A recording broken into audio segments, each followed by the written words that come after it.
Johan Renaudin, quand le lait de vache est au plus bas, le lait de chèvre est au plus haut, c'est comme ça que ça marche? Non, pas du tout. Aujourd'hui, on a deux marchés qui sont un peu différents.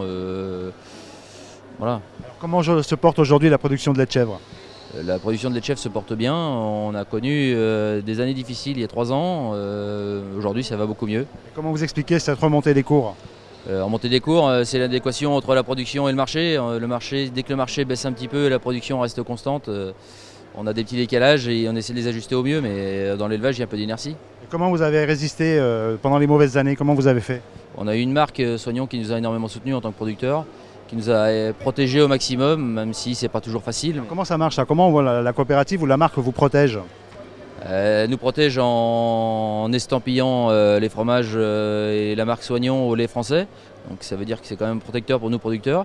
Et puis on essaye d'avoir des prix, en ayant des marques, on a des prix qui se tiennent mieux que des MDD, que des premiers prix, quoi. Alors aujourd'hui le marché repart, est-ce que la coopérative dispose du lait nécessaire pour approvisionner ces marchés? Oui, aujourd'hui on a ce qu'il faut, mais on est quand même à la recherche de nouveaux producteurs. Alors ça les intéresse, les jeunes agriculteurs, le métier d'élevage de chèvres? Oui, ça intéresse une partie de la population. Après, il faut à nous aussi de faire connaître notre métier. On est là pour ça, pour faire connaître notre métier, pour faire voir que c'est une production qui est faisable et qui cherche du monde aujourd'hui. Quelle garantie vous leur apportez quant à l'avenir et à l'évolution des cours? Aujourd'hui, le groupement a mis en place un plan d'avenir, des prix garantis sur 5 ans, des primes, plusieurs choses pour essayer de motiver les gens et sécuriser aussi. Quels peuvent être les freins chez les jeunes agriculteurs à se lancer dans cette production? Les freins, ça peut être les investissements, ça peut être la peur du travail, ça peut être la peur de la méconnaissance aussi.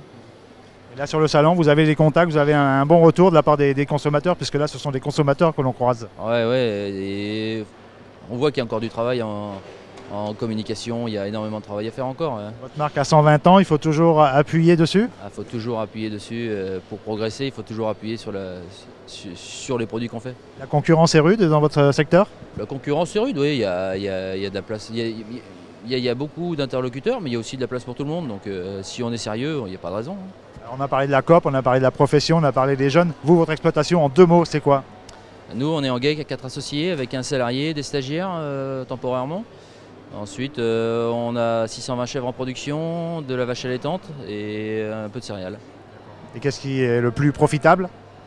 Je pense que ce qui fait notre force, c'est d'avoir plusieurs productions. Comme ça, quand il y en a une qui va moins bien, les autres, en général, vont mieux. Donc, Je répète la question, quelle est la plus profitable? ça dépend des instants, ça dépend des moments. C'est complémentaire.